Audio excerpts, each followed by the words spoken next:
Mucattii Dubaay keessatti itti ulfeessee biraa badde. Maaliif biraa badde? Mucaan kun namni kun wanni inni biraa badde maali? Dura maaliif walitti dabalaman? Karoorri isaanii maali? Yaadni isaanii maali? Gaafa kana maatiin isaanii mucattii kana mucaa kun wajjiin walitti dabalamuu beeka. Mucattiin tun immoo tuyyuu ji'a hamma kanaatiin isii gahee maaliif irraa gata? Maaliif gatee biraa bada? Mallaqa isii immoo harka fudhate. Mucaan kun immoo ulfa lakkuu afur garaa qabdi jechuudha. Kuni kennaa rabbiiti alhamdulillah. Namoonni tokko tokko dhabanii waan godhan dhabanii yaa rabbi ilma nuu kenni jedhanii kan kadhatu jira.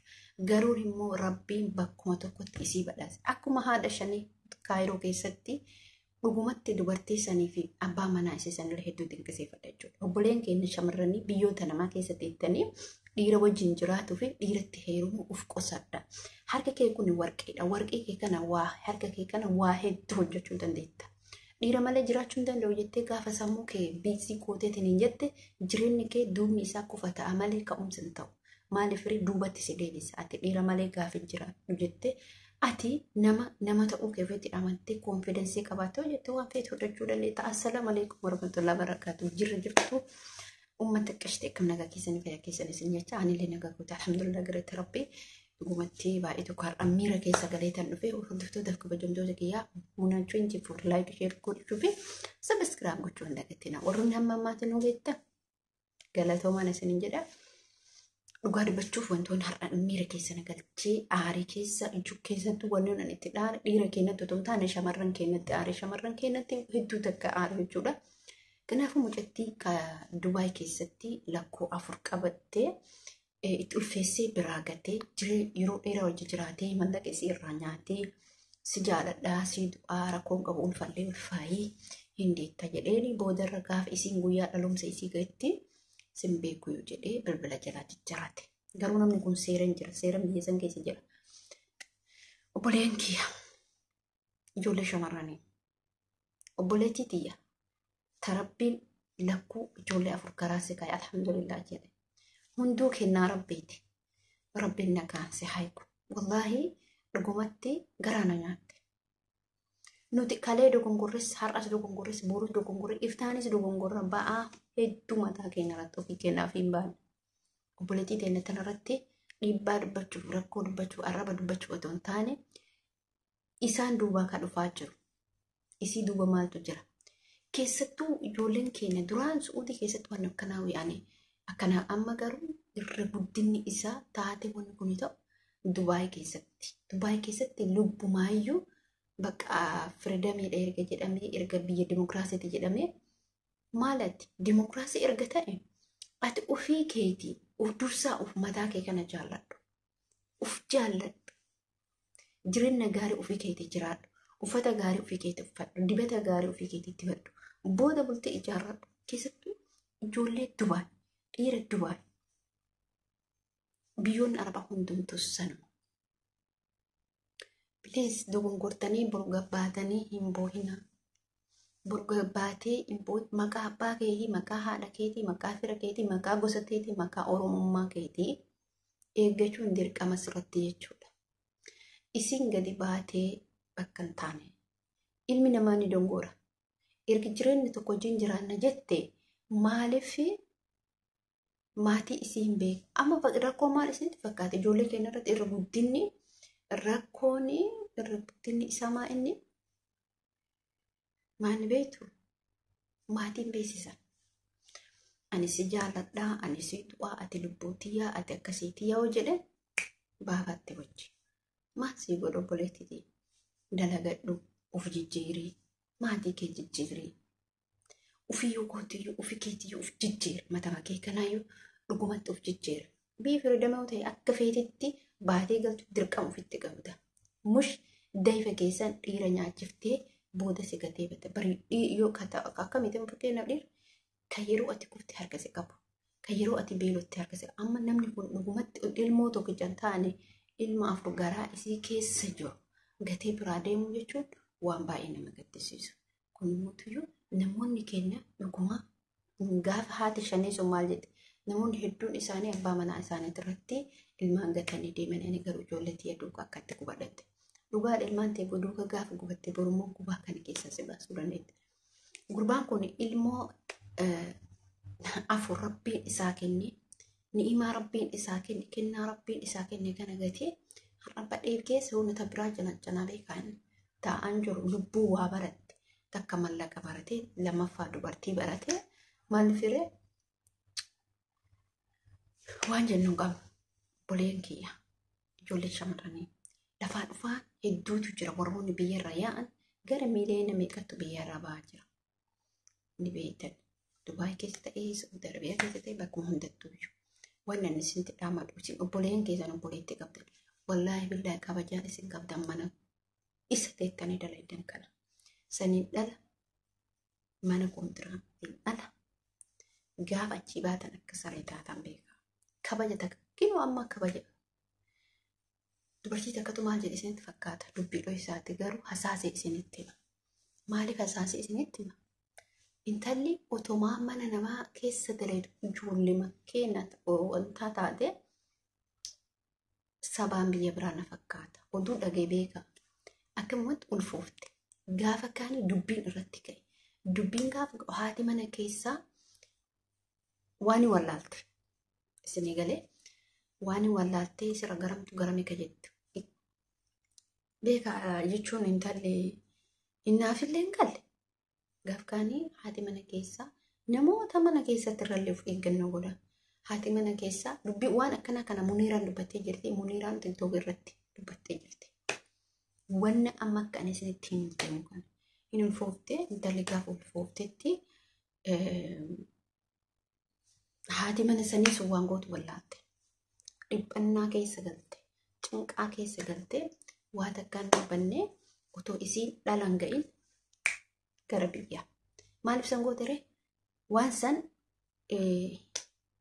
adaduma oolanii bulanii gara nama guddachaa deemanii beektan jechuudha dubartii ulfaa adada oolee bultu garaan isee guddachaa deema maal taateen kan akkamitti jennaan ani hin beeku waan gooti tokko akkamitti wallaalta ati warra har'a godhaa oolte ni beekta waan kaleessa goota dhiisi waan waggaa kanaa goota ni yaadatta namni mana namaa ture waan dalagee waan akka hojjete akkamitti wallaala mana kee keessatti kumtu namni waan dalagee akkamitti wallaala keessattuu waan hagana ga'u qaba gaaf kaane namitti waa takka hin dubbanne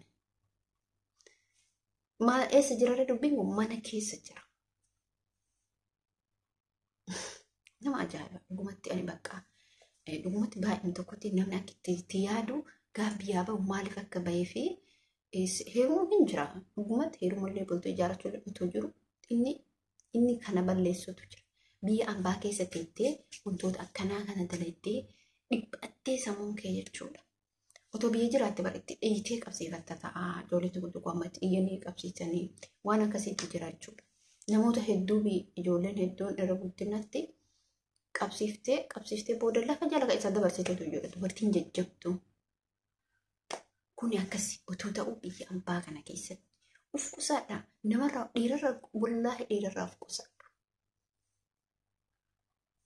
nyaattee ijoolleen biyya arabaa nyaattee waan dhudhuu fi fedhii maal akkas sammuu kee kanaa inni guddaan jechuudha ati waan sin taana irratti sin ajaje jaalala amma qaallee qilleensa nabbaa feetu jaasa'e ishi gaaf kan baddaati fakkeenyaaf gaaf dhiirri tokko janjanaaf sitti dhufee wantoota badaa wantoota fokkataa afaan isaa irraa sitti haasa'u ati gaaf sanarraa isa duuka baala geetaata gaaf sanarraa badda gaaf sanarraa manaa baata dhiirri tokko gaaf sitti haasa'u wantoota badaa yoo sitti haasa'e abadan gurra kanan kennaniif bootaatti hin genne dhiirri sun jireenya keetiif otoo hin taane jiruu tantee gonkummatti si balleessuuf deema akka tinnas deemu jira wantoota akkanaa kana jechuudha ani barna ajaa'ibdani dhugumatti shamarran biyya arabaa jirtan na ajaa'ibdan akti yaaddan bichaan beeku otoo immoo galgalaa ganama sheekotiin isin gorsan qeesiin isin gorsa warroonni yaada qaban isin gorsan namni fakkeenya namaa godhate dhugumatti bakka fakkeenya nama tokko yoo miidiyaa irratti argite fakkeenya godhachuu dandeetta. Amma ijoollee tiktokaraa kana laalame warroota feemasii ta'an akka haadha faatee akka maakii akka asuu oromoo jettiin sun haree warroota akkanaa kana laala firii ta'anii jiraatan jiruu gaarii akka maal fire ofirraa taphatanii bashannananii jiraatan.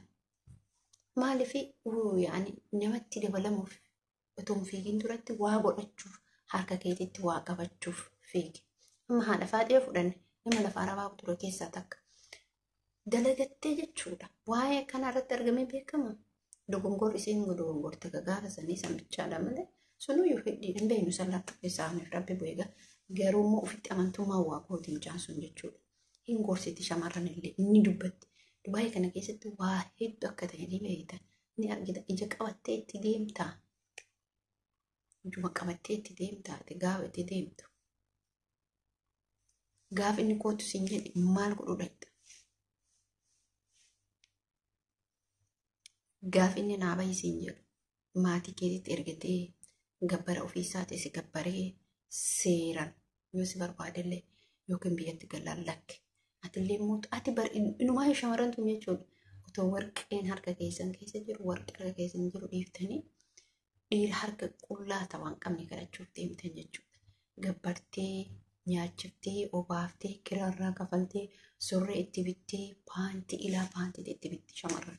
Maaliif bakka inni taa'ee nyaatoo bichaadha. Taa'ee nyaataa isiin hin hojjetti hin dhufti ijaazaa hin buukti kalas maal godhare bakka jiru gaarii ajaa'ibaa sana jiraata. Gaafa isiin ulfooftee ulfi gara jiraattee deemsa jala geettee immoo gatee tara. Barkana luchaa miti mucaa kana qofaa miti. Mucaan kun immoo heddumatti gara nama nyaatti qarqaarsa barbaadde. Qarqaarsi isiin barbaaddu nasbee nama 4 baattee deemti. Nama lubbuu nama 4 baattee deemti. Nama 4 kana maal gootti? Ni isinumti yaada. Namni suni mucaa nama bade kuni ila mucattii tana ammallee deebi'ee dhufe Oromoo dhiifama naa godha. Balleessan xiyyan dogongore. Haadha ilmaan kiyyaati jedhee jalatti kufee dhiifama gaafate Oromoo kiyya na gargaara. Ani ilmaan 4 waan godhan qabu. Takki biyya sanii baasu takki mootuyyuu isii waan godhanii biyyatti galchuu. Hin jiraata barnam hin mala hin dhabu. Garuu inni isii gatee akkasitti baduu dhugumatti waan nama Rabbiin nagaan isii haa eegu. Rabbiin isii haa laafisu. Dhuguma waan namni keenya namarratti hojjetu nama jibbisiisa, nama gaddisiisa, namatti dhagama. Wallaahi namatti dhagama. Namoonni keenya akka isaan itti yaadan akkaataa hamaa otoo si wajji nyaatanii sirraa nyaatanii jedhan deebi'anii sitti nyaatan. Nuti ofii keenyaaf godha jechuudha. Waa hundumaa harka keenyaan balleessina. Nama jaalachuun dogongora keenya maakaanii bira dhaqatu na aayilsaanaa. Maakaanii bira dhaqnaa. Mucaa tokko turte waan isin ajaa'ibu. Saba biyya biraa na fakkaatte. Garuu namni garaagarummaa qaba. Namni namummaaf si barbaaduu fi namni namummaaf si barbaadu seera nikaa godhatee maatii isii wal baranii maatii isaa wal baranii viidiyoo wal waraabanii erganii guyyaa kaa'u. Maaliif kana godhan? Gaafa dafqa isaa sanii nikaa godhatee jedhe namni sun qaqqabee horata. Mucaan sun amma abbaa manaa isiitti dabalamtee jiru bareeddu wajji jiraata dalagataa. Innis dalagataa isiin dalagataa. Namni keenya immoo si darba. Namni ambaa immoo si darbu. Wallaahi si darbu. Nama keenya irra ijoollee keenya darbaa jira. Garuu karabbiin beeksisachumatti jiru bareeddu jiraataa jira. Wallaahi waan argaa jirtan jechuudha. Waanuma isinitti mul'ataa jiru. Kanaaf fudhatootaaf kabajamtoota kiyyaa. Hiriyaa qabdanii bakka geettanitti hundumattuu wal gorfadha. Yeroo mana namaa daleedha nama fakkeenyaaf naannoo fira deemee wal argaa bakka qaddatan bakka wal gorfadha. Shamarran takka argite gorsi dhiira fi jaasaan ba'iin mallaqa kee ittiin kennin dalaga waan tokko biyyatti godhadhu ati abbaa feetitti heerumuu dandeetta. Ifaajetii jettee ilaaluu dandeetta. Har'a mucattiin kun isa dandeettee waggaa tokko guutuu isa dandeettee booda mootuyyuu isii gatuun kun eshi otoo birrii waggaa tokkoo san har'a diraama 8,000 kana yoo biyya argatte keessa dhufaaf hasaba yaada xiqqoo isiin jechuudha ijoollee shamarranii zimnyattee baluu akkasii yookiin tiktook irratti ilaaltee yookiin hin baafatiin duukaa hin fiigiin duukaa carqii kee abaayaa kee ururrattee surree kee ururrattee shinshinii kee ururrattee duuka dhiira duukaan fiigi kun fokkina kuni waan hin taane abadan.